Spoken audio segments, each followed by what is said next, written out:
Մենք հետաքրքիր զրույց էինք անոնսել դեռ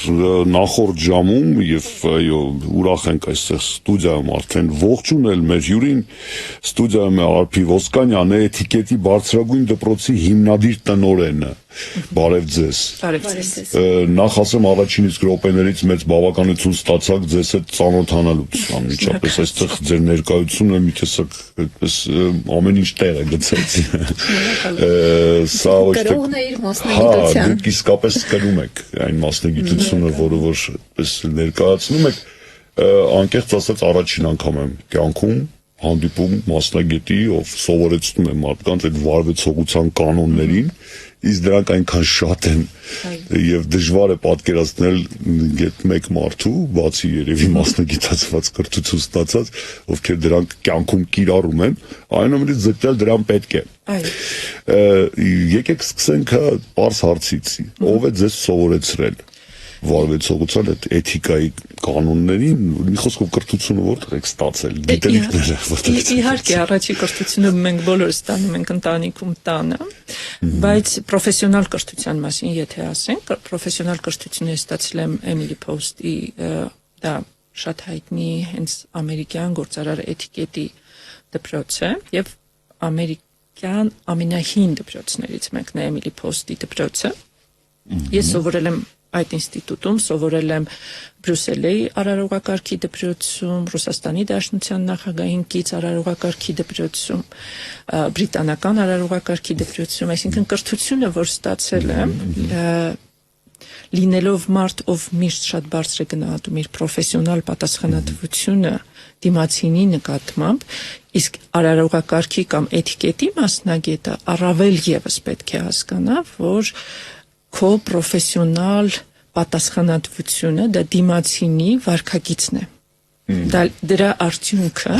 լինելու է մարդ ով ներկայանալու է հանրությանը կամ արարողակարգում սոցիալական շփումներում գործարար շփումներում այսինքն պրոֆեսիոնալ պատասխանատվությունը էթիկետում եւ արարողակարգում պիտի լինի շատ բարձր այդ զգացողությունը Եվ լինելով մարդով իրոք բարձր է գնահատում պրոֆեսիոնալ պատասխանատվությունը, ես սկսեցի հենց մասնագիտական կրթությունից։ Շատ հաճախ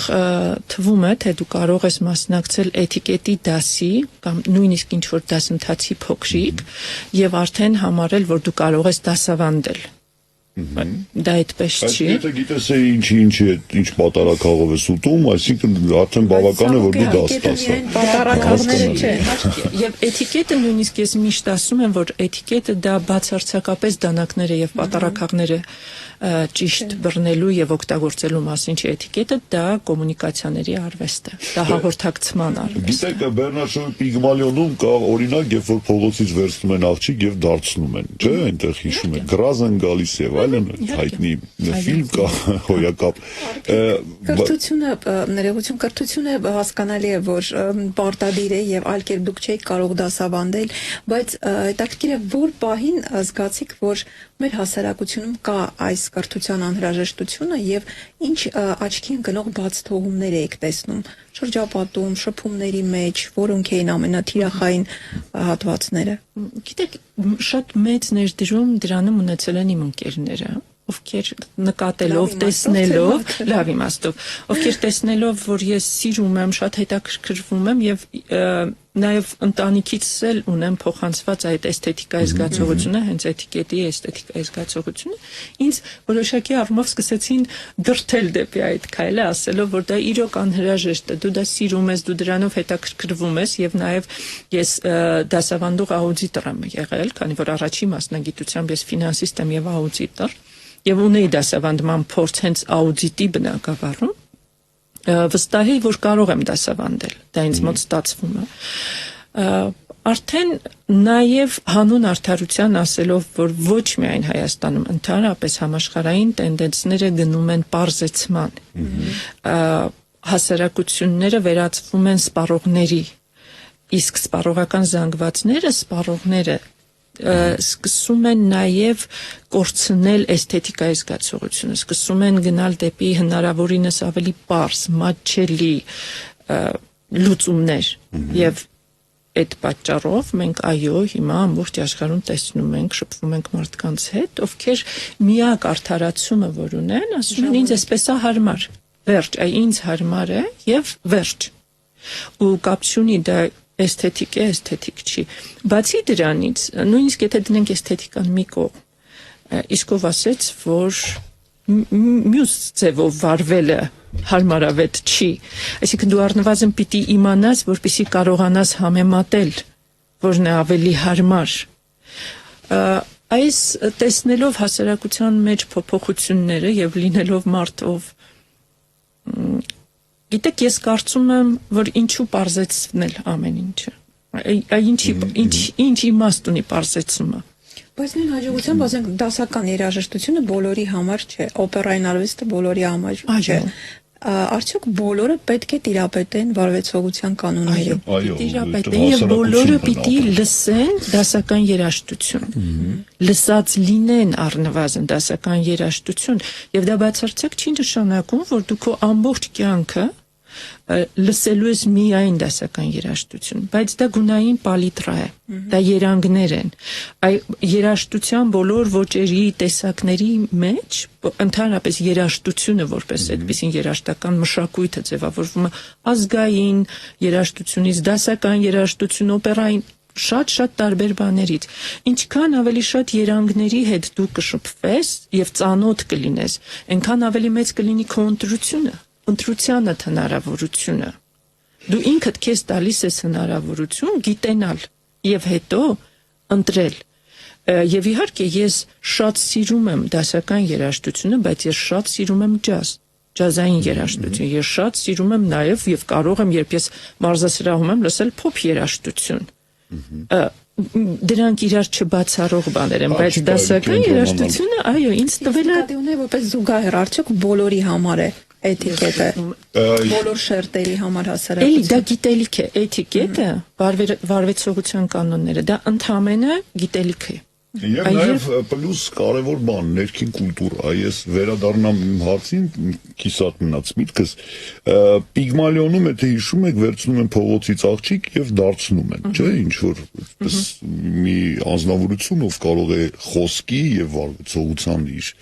դրսևորումներով հասարակությունում լավ տպավորություն թողնել, արդյոք կարելի է ցանկացած մարդու, ով օրինակ մեծացել է այլ միջավայրում, վերցնել եւ նրան սովորեցնել դա։ Այս դա է ուզում հասկանալ, որքանով է չէ, եթե օրինակ, չգիտեմ, կոպիտ անտաժ, ասենք դրի մարդ է ինքն իրենով, չեմ ուզում ոչ մեկին վիրավորել 1000 անգամ ներողություն համեմատականի հետ, բայց կա տարածված խոսք, չէ, ասում են մարդուն կարելի է հանել գյուղից, բայց գյուղը մեջից չես կարող հանել երբեք, այդպիսի բան կա,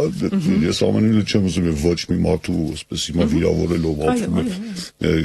գյուղական համայնքներում, ամենևս օրինակը որքանով է ֆանտաստիկ Պիգմալիոնը, թե այնուամենայնիվ կարելի է, դա ինչ որ մեթոդիկա կա,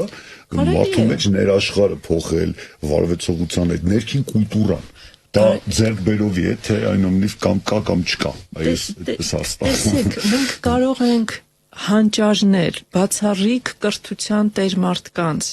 գտնել, ովքեր դուրս են եկել գյուղից։ Եվ շատ-շատերն են, այո, գյուղական միջավայրից են դուրս եկել։ Եվ այդ գյուղը բացարձակ իրենց չի խանգարել, որպեսզի իրենք լինեն բացառիկ կրթության, ներքին կրթության տեր մարդիկ։ Եվ եթե մենք ի սկզբանե դնենք այսպիսի բաժանարար գիծ եւ ասենք, որ այ նրանք, ովքեր ենթադրեն գյուղական միջավայրում են, իրենք չեն կարող, իսկ քաղաքային միջավայրում ծնվածները առավելություն ունեն, չէ՞։ Կարող են հանդիպել, ես ուրիշ բանի մասին էի խոսում, Ալփիներով։ Մենք կարող ենք ցանկացած, հենց ես փորձում եմ ասել, որ այո, գյուղում ծնված մարդուն, ով իծնե գյուղական միջավայրում է եղել, գյուղական մշակույթն է իր մեջ առել։ Այո, հնարավոր է վերածել բացառիկ կրթության տեր մարդու, որովհետև սա գիտելիքների մասին է։ Այ մենք ինչքանով կկարողանանք փոխանցել գիտելիք եւ ինչքանով մեր դիմացինը ցանկություն ունի վերցնել, փոխվել, ինչքան ունի կամքի ուժ, որովհետև դա հեշտ չի, անկախ նրանից, որտեղ ենք մենք գտնվում, որպիսի որևէ բան մարդու մեջ փոխվի, մարդը ի սկզբանե ինքը պիտի ցանկանա փոխվել։ Ներողություն եմ խնդրում, որ ընդհատեցի ձեր միտքը, չնայած այն ավարտում էր։ Բանային օրինակ Ալբերտ Էյնշտեյնը գուլպա չէր գրում։ Փնթի մարդ էր ինքն իրենով, կենցաղում։ Մեկ ուրիշ օրինակ մենք Ֆրենսիս Կրիկը հայտնի գենետիկ դասախոսությունների ժամանակ եթե աղմուկ էր լսում, կավիճով խփում էր ուսանողներին։ Ուզում եմ ասել, դա հարիշ չէ, օրինակ կրթություն ստացած կամ կրթություն տվող ուսուցանող կամ չգիտեմ, այսպես գիտելիքներով կիսվող մարդուն, բայց այդուտես դրանք մեծագույն գիտնականներն են, որոնք շրջադարձային փոփոխությունների են բերել։ Ես պարզօրինակ բերեցի։ Եվ հակառակն է կարող է լինել։ Անպայման չէ, որ մարդը աչքի ընկնի ճիշտ վարվեցողությամբ եւ ասենք որակվի որպես բարձր աշխարհիկ, խավի ներկայացիչ եւ հակառակը կարող է լինել։ Իմ հարցը մի քիչ ուրիշ էր։ Արդյոք էթիկան դա ներքին բան չէ, դաստիարակություն տնից կաթով ստացած, ինչ որ չասեմ գենետիկ ժառանգական փոխանցված։ Այնուամենայնիվ հնարավոր է մարդուն զրոական վիճակից վերցնել եւ դարձնել բարեկիրթ, բարեգութ, եթե մարդը ցանկանում է, եթե ինքն էլ ուզում է փոխվել, որտեղ հենց Պիգմալիոնում, եթե մենք ասենց հիշում ենք, ինքը եկավ, որպեսզի իրեն փոխեն, այսինքն իրականում առաջի ցանկությունը, այսպես ասեմ, առաջի քայլը կատարել էր հենց նա, ով պիտի փոխվեր, եւ եթե մարդն ուզում է փոխվել, ձգտում ունի եւ ունի կամքի ուժ, ապա իհարկե կարելի է։ Բայց դա աշխատանք է։ Դա աշխատանք է։ Բարձր հասարակության բնորոշ հատկանիշ չէ էտիկետը։ Եվ դա թյուր կարծիք է, մարդիկ ասում իմը չի, ես հասարակ աշխատող եմ կամ չգիտեմ, իմ ոլորտը չի պահանջում, այնինչ դա պետք է կենսակերպ դառնա։ Բայց եթե մենք մի պահ անդրադառնանք պարզապես ինչ է էթիկետը։ Էթիկետը դա հաղորդակցման հմտություններ են։ Օրինակ էթիկետի կանոնը, երբ մտնում ես բարևիր։ Հա, կանանց համար օրինակ նստելիս ոտքերիդ ուշադրություն դարձրու։ Եվ սա ոչ միայն էթիկետի ու էսթետիկ խնդիր է, սա նաև անվտանգային խնդիրներ են եւ կա հայտնի մի խոսք, որ եթե բանակը մեզ պաշտպանում է մեր սահմաններից, մեր հարևաններից, ապա էթիկետը մեզ պաշտպանում է մեզանից, որտեղ էթիկետը դա նաև կանխատեսելի միջավայր ստեղծելու մասին է եւ կանխատեսելի անվտանգություն ստեղծելու մասին է, հետեւաբար երբ ես գալիս եմ ձեզ հյուր, դուք ակնկալում եք, որ ես որոշակի կանոններով սահմանվածից կպահեմ։ Ես էլ հարգելով միջավայրը, որտեղ գալիս եմ, ընտրում եմ որոշակի հագուստ, սա հարգանքի նշան է ձեր նկատմամբ։ Եվ կարծում եմ, որ վերջնական արդյունքում դա հաղորդակցում է։ Երբ դուք կտեսնեք ես հարգեցի ձեզ, ես ձեր կողմից կստանամ նույն հարգանքը։ Էթիկետը ընդհանրապես դրա մասին է։ Դուք կարող եք եւ չկա որևէ մարդ, նույնիսկ թագավորական ընտանիքի անդամները, որևէ մեկը չի տիրապետում էթիկետին ամբողջապես։ Դու չես կարող ցանկացած երկրի, ցանկացած ժողովրդի, ցանկացած փոքրիկ հասարակության, կամ խմբի հասարակության մեջ խմբի նորմերին եւ ստանդարտներին ամբողջությամբ տիրապետել։ Իրենք ունեն առավելություն, իրենց պատրաստում են նման հանդիպումների, բայց մենք չունենք։ Եվ բնական է մենք կարող ենք գնալ օրինակ երկիր, եվրոպական երկիր, որը ունի ելք դեպի ծով, մենք շատ բաներ չենք տիրապետելու, ինչպես ուտել, ինչպես բռնել, ինչ հագնել։ Ինչի համար է այս կապատարակղական դանակը։ Այո, բայց մենք ունենք հնարավորություն ուսումնասիրել, հետազոտել։ Բայց ասում են նաև, որ իրական միտքը, որ կարդացել ավելի շատ ինտելիգենտության էր վերաբերվում, բայց միգուցե նաև կիրառել է էտիկետի համատեքստում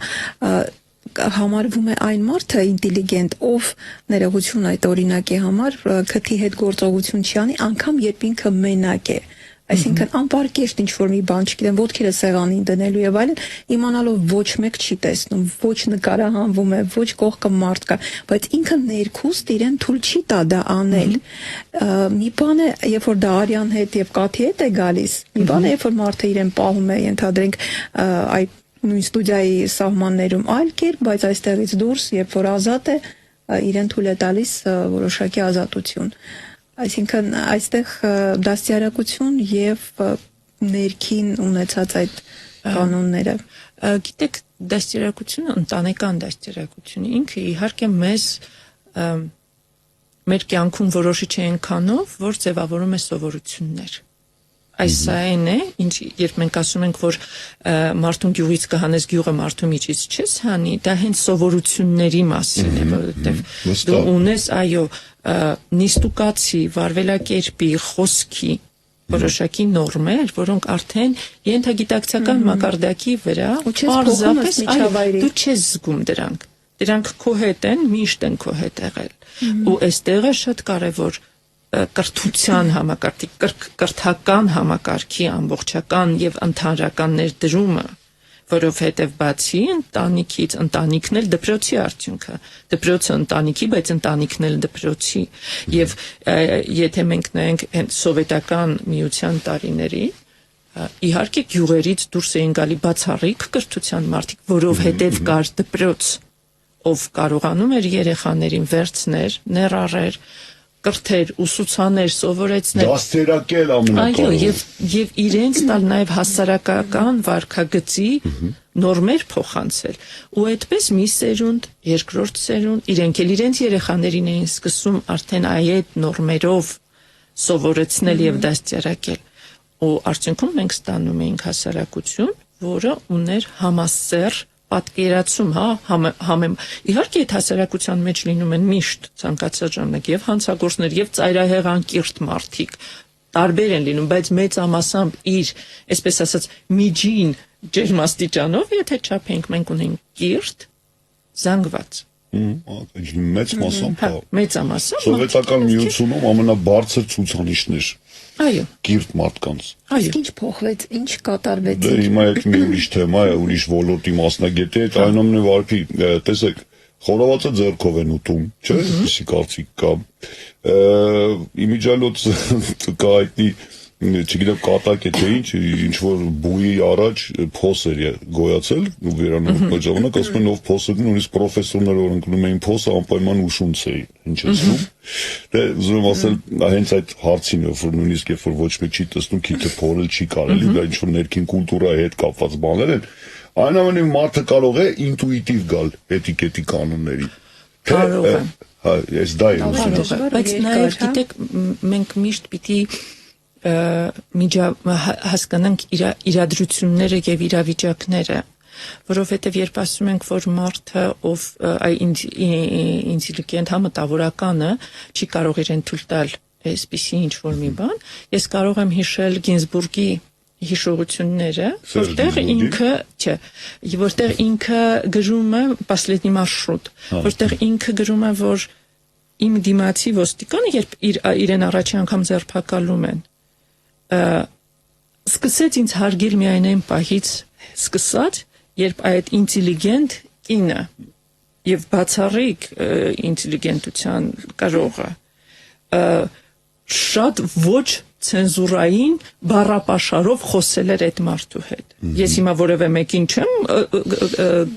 այսպես ասած, բղում այդ քայլին, բայց ուզում եմ ասեմ, որ տեսեք իրավիճակները մարդկանց կյանքում սա ավելի շատ քննադատելու եւ գնահատական տալու մասին եմ ես հիմա խոսում։ Մենք կարող ենք մարդու ամբողջ կենսագրությունից վերցնենք միայն այդ հատվածը ու ասենք, տեսեք ինչ անկիրթ, ինչ ծայրահեղ անկիրթ մարդ է։ Անտեսելով միջավայրը ու իրավիճակը, որում հայտնվել է մարդը, եւ մոռանալով, թե իրականում դա ինչ կրթության, ինչ բացառիկ ներքին կրթության կրող անձնավորությունը, կրող է։ Եվ հետո իր կյանքը եւ հետո իր ամբողջ բանը կարդալով, այսինքն մենք միշտ նաեւ դատելուց կամ քննադատելուց առաջ կամ գնահատական տալուց առաջ որևէ մեկի որևէ գործողության պիտի նաև հասկանանք միջավայրը եւ իրավիճակը, որում մարդը հայտնվել է։ Դրանք կարող են լինել շատ որոշիչ։ Եկեք դպրոցից մի քիչ խոսենք, որովհետև մենք հիմա մեծ մասամբ փիլիսոփական զրույցներ ենք տանում, բայց չմոռանանք ինչի համար ենք հավաքվել, ի վերջո։ Ես կուզենայի մի քիչ խոսեիք դպրոցի մասին, որտեղ այն գտնվում, ինչ սկզբունքով եք ընտրում այն մարդկանց, ովքեր կարող են ձեզ մոտ սովորել, երևի գալիս են սկզբից հարցազրույց եք անցկացնում, չէ՞, այդ ոտից գլուխ զննում եք, չէ՞, տեսնեք ով է եկել եւ ինչ կարող եք նրան առաջարկել, ենթադրում եմ, բայց եթե կատակը մի կողմ որքան է դա տևում, ինչ խմբեր կան, միգուցե դա ընդհանուր կուրս է, թե միգուցե ինչ-որ մասնագիտացված ուղղություն կարող է լինել գործնական էթիկետ, թվային էթիկետ եւ այլն, մի քիչ պատմեք ձեր գործի մասին, եթե կարելի է։ Մենք իրականում տարբեր ծառայություններ ենք մատուցում, էթիկետ, մենք դասավանդում ենք գործարար էթիկետ, սոցիալական էթիկետ եւ պետական արարողակարգ, դիվանագիտական արարողակարգ ճիշտ կլինի ասել, բացի դրանից մենք ծառայություններ ենք մատուցում հյուրընկալության, ռեստորանային հյուրընկալության ոլորտում եւ հիմա արդեն սկսելու ենք զարգացնել նաեւ քաղաքական խորհրդատվությունների ոլորտը, այդ ոլորտը ենք նաեւ փորձելու մտնել մուտք գործել։ Եթե խոսենք դասավանդման մասին, ապա մեր դպրոցի դռները բաց են բոլորի առաջ։ Մենք սպասում ենք ցանկացած մեկը, ով հետաքրքրված է, ով ուզում է սովորել էթիկետ, ընդ որում էթիկետը դա շատ լայն հասկացություն է։ Մենք ունենք վարպետության դասեր, օրինակ հրապարակային խոսք, կամ օրինակ գործարար հանդիպումների կազմակերպմանը վերաբերվող վարպետության դաս ունենք։ Շատ տարբեր առաջարկներով ենք հանդես գալի եւ վարպետության դասերի, որոնք մի առանձին թեմա են վերցնում եւ մենք դա փորձում ենք հնարավորինս բացել մեր ուսանողների համար եւ իհարկե ունենք ընդհանուր դասընթացներ, որոնց մեջ ենթադրենք գործարար էթիկետ, դա մոտ 14 դասից բաղկացած ընդհանրական ամբողջ թեման հնարավորինս լայն ու խորը որքան ժամանակ է դա տևում մոտավորապես 2 ամիս մոտ 2-2.5 ամիս կախված ինչ խորությամբ ենք սկսում գնալ այսինքն սոցիալական էթիկետի տեսակետից հիմնականում դիմում են սեղանակցման կանոնները տիրապետելու, սպասքավորմանը տիրապետելու, ինչպես ճիշտ հագնվել, ինչպես ընտրել հագուստը, ինչպես կարողանալ small talk-ի, այսպես քաղաքավարի զրույցի կանոններին հետևել։ Անծանոթ մարդկանց հետ նույնիսկ, չէ՞, որ առաջին անգամ հանդիպել եք, այ միշտ ուզում եմ հարցնել, ունեք փողոցում ինչ-որ մեկին ուզում ես դիմել, Ռուսաստանում կա, չէ՞, մուշինա, ասում են, կամ молодой человек, չէ՞, հայերենում իցեք տիկին, չէ՞, գուցե տղամարդուն պարոն չես ասի, այսինքն ինչ-որ մեկին ուզում ես մի բան ասել, նայել գրավել նրա ուշադրությունը։ Դե չես ասի hey, չէ՞։ Իհարկե։ Մի խորհուրդ Ես սովորաբար դիմում եմ կախված նրանից, եթե կին է, սովորաբար կարող եմ ասել տիկին կամ կարող եմ ասել հարգելիս, կախված ինչ իրավիճակում եմ եւ ինչ եմ ուզում, ինչքան ավելի արագ եմ ուզում ստանալ արձագանքը կամ ինչպես, դրանից կախված փոխում եմ խոսքը հաճախ դիմում եմ որպես հարգելիս, այդպես։ Եթե չգիտեմ անուն, ծանոթ չեմ մարդուն, վստահ եմ, որ տիկինը չի սկսի ինձ հետ։ Տիկինը դու ես, չէ՞։ Որովհետև երբեմն այո, նույնիսկ այդպես կարող է լինել։ Հիմա Եվրոպայում այո կան այդպիսի տենդենսներ, որ այլևս չես կարող մասնավորապես բաժանել մարդկանց։ Ոչ միայն գենդերային բաժանման, բայց այդ մադամ, մադմազել, այդ կարգավիճակը այլևս չես կարող նշել։ Ինձ համար տարօրինակ լավ էր, չէ՞, դա գերեվ միսը, դա միսիս, իսիկա կարգավիճակը միանգամից։ Առավելապես չեմ կարողանում ուղղակի հասկանալ ինչու է խնդիրը, ինձ համար ավելի դժվար է հասկանալ խնդիրը ու ինչի է դա վիրավորական որևէ մեկի համար, եթե իրեն դիմում են որպես մադմազել, որտեղ սա ավելի շատ կարգավիճակի մասին էր հասարակության մեջ խոսում, այսինքն ամուսնացած ես, թե ամուսնացած չես, բայց ավելի կարգավիճակի հստակեցում էր։ Հիմա կանայք համարում են, որ դա իրենց վիրավորում։ Ֆիզիոլոգիական ավելի շատ։ Հա, եւ սա ավելի երբ մենք գալիս ենք այդ ֆիզիոլոգիական բարձեցումների, այդպիսի բաների ենք անդրադառնում, անկեղծ ասած դրանք ինձ համար մի փոքր զարմանալի են առավելապես, որտեղ ես դա չեմ կարողանում հասկանալ, ինչով ես դու վիրավորում մարդուն։ Արփի այն կրթության մասին, որ խոսեցիք, որ ստացել եք, հասկանալի է, որ ունիվերսալ է, եւ այն ինչ որ դասավանդում եք ուղղությունները նշեցիք, իմ ընկալմամբ թվում է թե յուրաքանչյուրը ունիվերսալ է, նույնը կդասավանդվի անկախ լեզվից այստեղ Եվրոպայում, Միացյալ Նահանգներում իսկ գոյություն ունի հայկական էտիկետ, առանձնահատկություններ, որոնք բնորոշ են միմիայն հայերի եւ դրանց մեջ էլ պետք է մենք իմանանք, թե մեր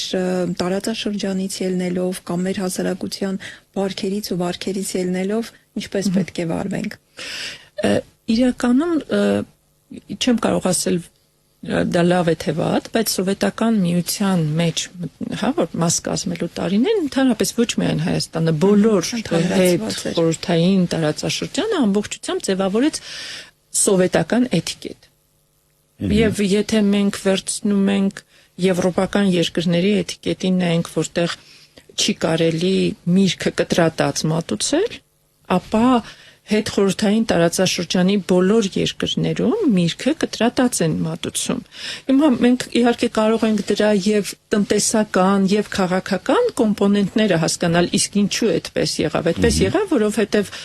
պատերազմից, հեղափոխությունից, առաջի համաշխարհային պատերազմից եւ այդ շատ դաժան պատմական դեպքերից հետո մարդիկ երբ մեկ նարինջ էին առնում,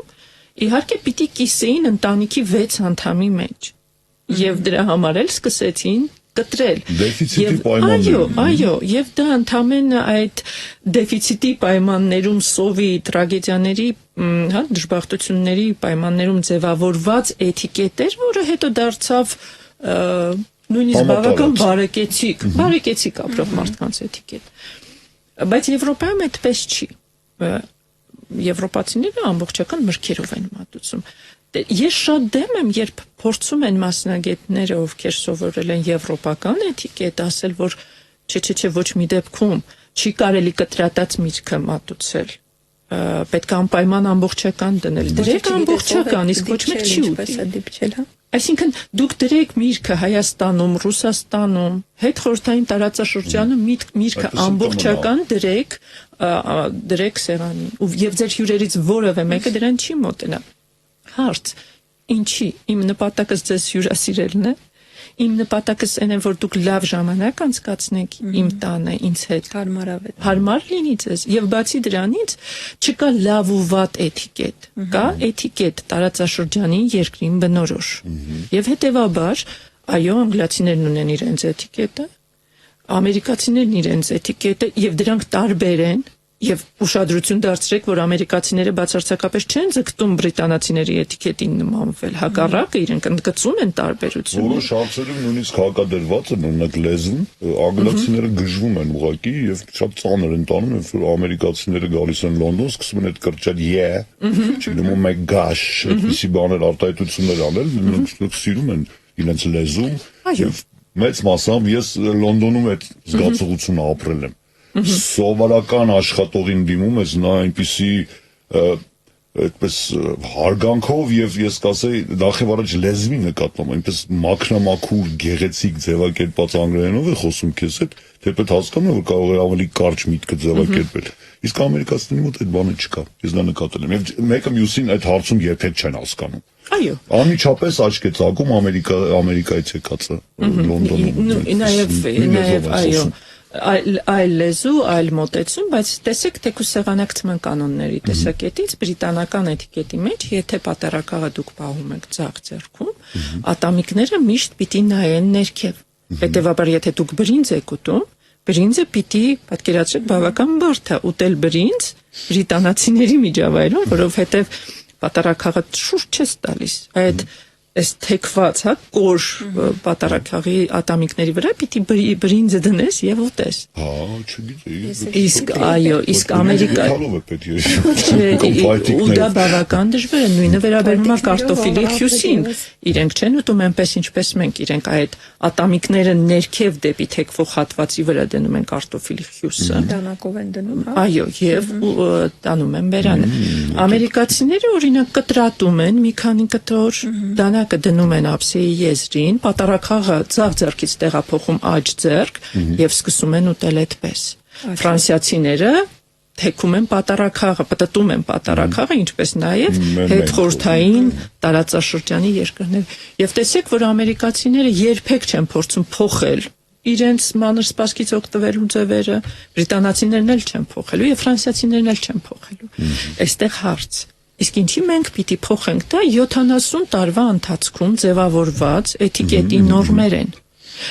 Դա չի կարելի ասել, որ ծայրահեղ տգեղ է, դա երբեմն շատ ավելի հարմարավետ է հյուրի համար։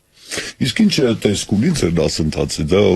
գրատախտակ չէ, հասկանալի է, ենթադրվում է կամ նստարաններ, ինչ-որ երևի ավելի անկաշկանդ միջավայրում եք, եւ որտեղ է աշխատել։ Հիմնականում մենք համագործակցում ենք Ալեքսանդր հյուրանոցի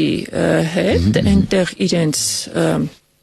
կոնֆերանս սրահներում ենք վարձակալում եւ այնտեղ ենք անցկացնում մեր դասերը։ Եթե դա իհարկե վերաբերվում է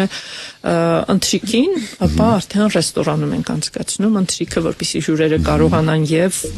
ուտել, եւ համտեսել, եւ միանգամից փորձել այդ բոլոր մանր սպասքից օգտվելու առանձնահատկությունները կիրառել։ Այո, որպեսզի սովորեն։ Բարերի մասին է ուզում խոսենք, որովհետեւ կարծես էտիկետի առաջին իմ անկալմամբ Այբուբենի երևի առաջին տարերից հենց բարևելու ձևն է եւ որքան տարբեր է դա ամեն երկրում։ Վերջին շրջանում նկատում ենք, որ մենք հայերս ինչ որ կարծես փոփոխություն կա հատկապես տղամարդկանց բարևելու ոճի մեջ գրկախառնվել, երբեմն նաեւ համբուրվել, ոմանք ընդունում են, ոմանք ոչ, ասիական երկրներում գիտենք, որ ավելի զուսպ են եւ անգամ չկա կոնտակտ, եթե մենք ավանդույթ ունենք, իդեպ դա էլ շատ կա, կինը ձեռք չի մեկնում, տղամարդը մեկնում է, կամ եթե կինը մեկնում է, տղամարդն էլ է մեկնում, չէ՞, բարևելու ժամանակ ասիական երկրներում ընդհանրապես կարծես երկու ափերը միացնում են, հարգանքի նշան, եւ դրանով իսկ նաեւ մեկնաբանություն կա, որ փակում են էներգիան դիմացինի առջև։ Կա ինչ-որ ունիվերսալ բարևելու ձև, թե դա բնորոշ է յուրաքանչյուր ազգի համար։ Գյուղական միջավայրերում միշտ կան յուրահատուկ բարևի ձևեր, բայց ասեմ, որ գրկախառնվել եւ իրար համբուրելը դա իրականում եվրոպական էթիկետից տեղափոխված բան է։ Այո, օրինակ Ֆրանսիայում 3 անգամ կան երկրներ եվրոպական 2 անգամ։ Այսինքն դա շատ կոպիտ է տվյալ երկրում, եթե ենթադրենք չարեցիր այդպես։ Ոչ, դա շատ կոպիտ խախտումներ չեն, բայց ես խորհուրդ եմ տալի միշտ, եթե գնում եք տվյալ որևէ երկիր, մի փոքր ժամանակ ծախսեք եւ ուսումնասիրեք միջավայրը, մշակույթը, մշակութային առանձնահատկությունները, անպայման ուշադրություն դարձրեք տոներին, մանավանդ տոներին, որոնք ձեր այնտեղ հյուրընկալելու ընթացքում կարող են տեղի ունենալ, որոնք լինելու են, որովհետեւ տոները մշակութային լուրջ կոմպոնենտ են իրենց մեջ գրում եւ հետեւաբար եթե այլ օրինակ ժամանակ դուք կարող եք հանգիստ ավելի շատ ավելի բաց ու ազատ հագուստով տվյալ երկրում տվյալ քաղաքում լինել, ապա հնարավոր է որ այդ տոնի ընթացքում ձեզնից պահանջելու են բավական խիստ ֆորմալ հագուստ։ Այսինքն տոներին միշտ ցանկալի է առանձնահատուկ ուշադրություն դարձնել։ Օրինակ ուշադրություն դարձնել իսկ ինչ է կարելի նվիրել տվյալ երկրում կամ տվյալ մշակույթի կրողներին, որովհետև հաճախ սխալ են անում օրինակ արաբական երկրների ներկայացուցիչներին նվիրում են խմիչք, բայց իրենք նույնիսկ չեն կարող վերցնել այդ խմիչքը։ Այո, դա իրենք չեն էլ կարող շշին նույնիսկ մոտենա, եթե Հայաստանում շատ երկրներում մեզ որևէ բան կնվիրեն եւ մենք կժպտանք կվերցնենք ու կապ չունի թե մենք դա հետո ինչ կանենք, բայց մենք այդ պահին կժպտանք եւ կվերցնենք, մենք չունենք կրոնական խիստ սահմանափակում կրոնի կողմից դրված, բայց այնտեղ կա հենց կրոնական սահմանափակումներ կան, հետեւաբար պիտի միշտ ժամանակ ծախսես եւ ուսումնասիրես միջավայրը։ Բարևելու վերաբերյալ Հայաստանում միշտ գործել են միշտ եվրոպական էթիկետի ստանդարտները։ Սոցիալական միջավայրում առաջինը կինն է մեկնում ձեռքը տղամարդուն եւ տղամարդը պատասխանում է, իսկ գործարար հարաբերությունների մեջ առաջինը ձեռքը մեկնում է նա, ով հիերարխիայով ավելի բարձր է կանգնած։ Այսինքն, եթե դուք իմ ղեկավարն եք, ես ձեզ առաջինը բարևելու եմ, իսկ որոշումը մեկնել ինձ ձեռք թե ոչ, ձերն է լինելու։ Եվ Հայաստանը միշտ այդ էթիկետի կրողն է եղել։ Հիմա ցավոք սրտի վերջի այս հետխորհրդային տարիների ընթացքում եւ օբյեկտիվ եւ սուբյեկտիվ պատճառներից կախված մենք սկսեցինք կորցնել այդ բազային պատկերացումը մենք նաև երբ մտնում ենք մուտք ու որևէ մեկին տեսնում ենք չենք բարևում, բայց սա էլ Հայաստանում եւ Երևանում եւ ուշադրություն դարձրեք դա պահպանվել է մինչ օրս գյուղերում, այո, բայց գյուղերում մինչ օրս եթե որևէ մեկին փողոցում տեսնես անպայման պիտի բարևես, չբարևես կվիրավորվեն ու ստացվում է, թե Հայաստանում գյուղային միջավայրերը, գյուղական միջավայրերը շատ հաճախ ավելի են պահպանել ֆորմալ էթիկետը, քան Երևանը։ Մեկ ուրիշ բանի մասին շատ քիչ ժամանակ ունենք ափսոս, Ալպի, գիտեք, այնքան հետաքրքիր թեմաներ, ես այսօր այնքան հարց էի պատրաստել, ծրագրել էի քննարկենք, բայց չի ստացվում, որ ժամանակ չունենք։ Տեսեք, հարցնում եք ո՞նց ես։ Լավ եմ։ Անցնում գնում են կամ եւ ոչ ոք օրինակ եթե խնդիր ունի չի ասում գիտես գլուխս ցավում է կամ 3-4 օրը օրինակ չգիտեմ մեծ ֆինանսական ճգնաժամի մեջ է մենք հետո նայել կանգնում լսում է չէ դա այդպեսի բոլոր լեզուներում կա այդ հարցը ոնց է սավա ֆրանսերեն չէ օրինակ հա ուզում եմ ասել այ ինչը դրա մասին մտածում ձեր կարգի մասնագետ օրինակ երբ որ հարց ես տալի ոնց ես դու որոշակի պարտավորություն վերցնում ես քո վրա լսես դիմացինից պատասխան ոչ դրական չգիտեմ խնդիրներով եւ այլն իսկ ժամանակ տրամադրես լսես ինչպես է ես միշտ այդ հարցից հետաքրքրել եմ գիտեք որքանով է ճիշտ օրինակ թեկուզ ծանոթ կամ մոտ մարդու հետ այսպես կանգնել երկար լսել նրա կյանքի խնդիրները կամ Սա հայկական էթիկետի առանձնահատկություններից մեկն է։ Սա ընդհանրապես փոքրիկ երկրներին բնորոշ մի բան է։ Մենք շատ ավելի, չնայած հաճախ ասում են հայերը փակ ժողովուրդ են, բացարձակ հայերը շատ բաց են, շատ կոնտակտային են, մենք սիրում ենք պատմել մեր մասին, մենք սիրում ենք ուրիշները պատմեն իրենց մասին ու մենք լսենք, այսինքն սա ընդհանրապես երկրի ու ազգի առանձնահատկություն է։ Իհարկե, եթե ասենք, որ երբ քեզ հարցնում են ոնց ես, միակ պատասխանը լավ եմ, շնորհակալություն, դուք ինչպես եք։ Հա? Բայց եթե ես ձեզ հարցրեցի ինչպես եք եւ դուք որոշեցիք ձեր կյանքը ինձ պատմել վստահելով ինձ, հա։ Դա էլ ձեր իրավունքն է։ Հիմա ես ունեմ ընտրություն, այստեղ արդեն իմ ընտրությունս կլինի կամ ասել, որ կներես ես այդքան ժամանակ չունեմ կամ շտապում եմ ու թողել գնալ, կամ հասկանալ, որ մարդն ունի միգուցե շփման կարիք, միգուցե որ ինչ որ խնդիր, որն ուզում է ինձ հետ կիսել եւ լսել մարդուն մինչեւ վերջ եւ եթե կարող եմ ինչ որ բանով նաեւ օգտակար լինել այսօր արդեն ես կորոշեմ ինչպես անել բայց ես կարծում եմ որ եթե որևէ մեկը ինձ հետ ինձ վստահում է այնքան որ ուզում է ինչ որ մի բան ինձ հետ կիսել ես պատրաստ եմ միշտ լսել դա չեմ կարող ասել որ դա միշտ հաճելի է հասկանալի է բայց ամեն դեպքում ես ասում եմ շնորհակալություն Ալպի որ եկաք շատ ափսոս ժամանակ այնքան արագ անցավ ինչպես վարել ճիշտ վարել գործնական նամակագրություն ինչպես թվային ասպարեզում ճիշտ վարվել եւ Կարելի է միայն այդ մի հարցին ճիշտ պատասխանեմ պարզապես թվային միջավայրում մի մոռացեք որ չնայած ձեր դիմաց մանիտոր է դրված բայց այդ մանիտորի հետևում մարդ է նստած ով կարդալու է այն ինչ դուք գրել եք եւ ի վերջո ինչ սոցիալական ցանցերում անպայման միտեղ հավերժ մնում է այո եւ այդ մի հարց դնենք մի կողմ դնենք որ դա միշտ պահպանվում է բայց այն ինչ դուք գրեցիք հիմա մանիտորին նայելով այնտեղ իր աչքերով կարդալու է ինչ որ մեկը։ Միևնույն է գրվածի մեջ էլ տրամադրություն է զգացվում ընկալվում։ Իհարկե, պետք չի վիրավորել։ Մեր հյուրն է Արփի Ոսկանյանը, էթիկետի բարձրագույն դպրոցի հիմնադիր տնօրենը։